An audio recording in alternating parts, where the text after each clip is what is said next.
The Gospel of Mark. He is risen. Mark 16, 1-14. Introduction. 1. After Jesus was buried, his body lay in the tomb until early Sunday morning. A. On Saturday evening, 3 women bought spices to anoint him. Mark 16, 1.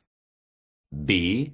On Sunday morning, they came to the tomb as the sun was rising. Mark 16, 2. When the Sabbath was past, Mary Magdalene and Mary the mother of James and Salome bought spices, that they might come and anoint him. Very early on the first day of the week, they came to the tomb when the sun had risen. Mark 16, 1-2. 2. The women were concerned about access to the tomb. A. It had been sealed with a large stone. Mark 15:46 and 16, 3. B. But the large stone had been rolled away. Mark 16, 4. They were saying among themselves, Who will roll away the stone from the door of the tomb for us? For it was very big. Looking up, they saw that the stone was rolled back. Mark 16, 3-4, 3. Entering the tomb, they saw a young man. A. Clothed in a long white robe, an angel. Mark 16, 5. Matthew 28, 2. B. They were alarmed, but he sought to calm their fears. Mark 16, 5-6. Entering into the tomb, they saw a young man sitting on the right side, dressed in a white robe, and they were amazed. He said to them, Don't be amazed. You seek Jesus, the Nazarene, who has been crucified. He has risen. He is not here. Behold, the place where they laid him. 4. His message to the women. A. You seek Jesus of Nazareth, who was crucified. He is risen. B. See the place where they laid him. C. But go, tell his disciples and Peter that he is going before you into Galilee. D. There you will see him, as he had said to you. Mark 16, 6-7. But go, tell his disciples and Peter, he goes before you into Galilee. There you will see him, as he said to you. Mark 16, 7. The women left amazed and afraid. Mark 16, 8. But soon their fear would turn into great joy, not just for them, but for other disciples as well. They went out and fled from the tomb, for trembling and astonishment had come on them. They said nothing to anyone, for they were afraid. Mark 16, 8, 1. The appearances of Christ to his disciples. A. To Mary Magdalene. 1. As described in our text. Mark 16, 9-11. 2. Expounded by John in his Gospel. John 20:11-18. Now when he had risen early on the first day of the week, he appeared first to Mary Magdalene, from whom he had cast out 7 demons. She went and told those who had been with him, as they mourned and wept. When they heard that he was alive, and had been seen by her, they disbelieved. Mark 16, 9-11. B. To the other women. 1. As revealed in Matthew's Gospel. Matthew 28, 9-10. 2. Where Jesus reiterated what the angel had said. I bid. C. To 2 disciples walking in the country. 1. As described in our text. Mark 16:12-13. 2. Elaborated by Luke in his Gospel. Luke 24:13-32. After these things he was revealed in another form to 2 of them, as they walked on their way into the country. They went away and told it to the rest. They didn't believe them either. Mark 16:12-13. D. To Peter. 1. Reported after the testimony of the two disciples. Luke 24:33-35. 2. Mentioned by Paul in his epistle to the Corinthians. 1 Corinthians 15:5. E. To the apostles with Thomas absent. 1. Possibly the occasion in our text. Mark 16:14. 2. Described in detail by Luke and John. Luke 24:36-43. John 20:19-25. Afterward he was revealed to the 11 themselves as they sat at the table, and he rebuked them for their unbelief and hardness of heart, because they didn't believe those who had seen him after he had risen. Mark 16:14. F. To the apostles with Thomas present. 1. A week later, as described by John. John 20:26-31. 2. Mentioned by Paul in his epistle to the Corinthians. 1 Corinthians 15:5. G. To 7 disciples by the Sea of Galilee. 1. Including Peter, Thomas, Nathanael, James and John. John 21:1-2. 2. While they were fishing, and then eating together. John 21:3-25. H. To 500 brethren at once. 1. Recorded by Paul in his epistle to the Corinthians. 1 Corinthians 15:6. 2. Possibly in Galilee as directed by the angel and Jesus. Mark 16:7. Matthew 28:10-16-17. 3. Possibly when the Great Commission was first given. Matthew 28:18-20. 1. To James the Lord's brother. 1. Recorded by Paul in his epistle to the Corinthians. 1 Corinthians 15:7. 2. Who previously did not believe, but then became a disciple. John 7:5.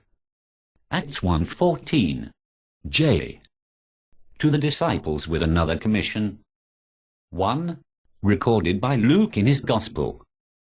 Luke 24:44-49. 2. This time in Jerusalem, shortly before his ascension. Acts 1:3-8. K. To those present at his ascension. 1. Recorded in Mark's Gospel. Mark 16:19-20. 2. Also by Luke in both of his books. Luke 24:50-53. Acts 1:9-12. These many appearances were claimed by the disciples of Jesus. One might properly ask, why should we believe them? That we might have the same joy in believing that he is risen. 2. The strength of the disciples' testimony. A. Demonstrated by the nature of their testimony. 1. Their testimony appealed to empirical evidence. A. Evidence derived from experiment and observation rather than theory. B. They refused to accept second-hand evidence. Mark 16:11-13. John 20:25. C. But for 40 days they were given infallible proofs. Acts 1:3-10-41. D. They saw, heard, and touched him. John 20:24-28. 1 John 1:1-2. 2. There is no way they could have been deceived or deluded. A. If all they had were individual dreams, visions, or hallucinations, perhaps. B. But they testify that Jesus appeared to them in groups as well as to individuals. B. Demonstrated by their transformation. 1. Prior to the resurrection, Jesus' disciples were afraid and without hope. A. They fled at his arrest. Mark 14:50. B. Peter cowardly denied him 3 times. Mark 14, 66-72. C. The women mourned his crucifixion. Luke 23:27. D. After his death, the disciples were sad. Luke 24:13-17. E. After his death, the disciples hid behind closed doors for fear of the Jews. John 20:19. 2. But after the resurrection, they fearlessly praised God and proclaimed Jesus. A. Praising God in the temple. Luke 24:52-53. B. Proclaiming Christ, despite persecution. Acts 5:28-32 and 41-42. 3. This transformation in their lives is strong evidence for the resurrection, as admitted by one Orthodox Jewish scholar. A. If the disciples were totally disappointed and on the verge of desperate flight because of the very real reason of the crucifixion, it took another very real reason in order to transform them from a band of disheartened and dejected Jews into the most self-confident missionary society in world history. Pinchas Lapid, former chairman of the Applied Linguistics Department at Israel's Bar-Ilan University. Time: May the 7th, 1979. B. He concluded that a bodily resurrection could possibly have been that reason. C. Demonstrated by their high moral standard. 1. They taught others to live holy lives. 1 Thessalonians 4, 1-7. Ephesians 4:25. 2. They lived their own lives in an unimpeachable way. 1 Thessalonians 2, 3-12. Does this sound like people who propagate lies when they're no better? D. Demonstrated by the price they paid. 1. The apostles endured much suffering because of their testimony. 1 Corinthians 4, 9-13. 2 Corinthians 11:23-28. 2. All but one died a martyr's death because of their testimony. 3. Even Jesus' brother, James, was thrown off the temple and then clubbed to death for his testimony. There was no motive for them to persistently lie about Jesus' resurrection. Conclusion: 1. As revealed in Mark's Gospel and those of Matthew, Luke, and John. A.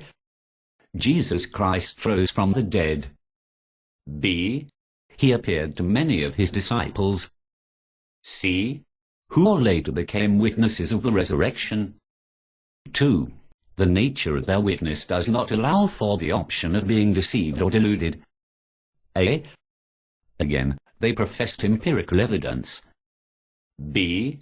They claimed to eat and drink with him, touch him, see him. 3. If Jesus was not raised from the dead, there is only one alternative. A. These witnesses were liars, deceivers. B. Even Paul freely admits this is the only alternative. 1 Corinthians 15:14-15. 4. Is it reasonable to believe they successfully propagated a lie? A. Too many people attested to the same fact. B. They were not the kind of people to fabricate such a falsehood. C. They lived noble lives, and were all willing to suffer and die for their testimony. When we carefully examine the lives and testimony of the witnesses of the resurrection, the only reasonable conclusion to draw is that they really saw what they claimed concerning Jesus. He is risen. The end. The Gospel of Mark. He is risen. Mark 16, 1-14.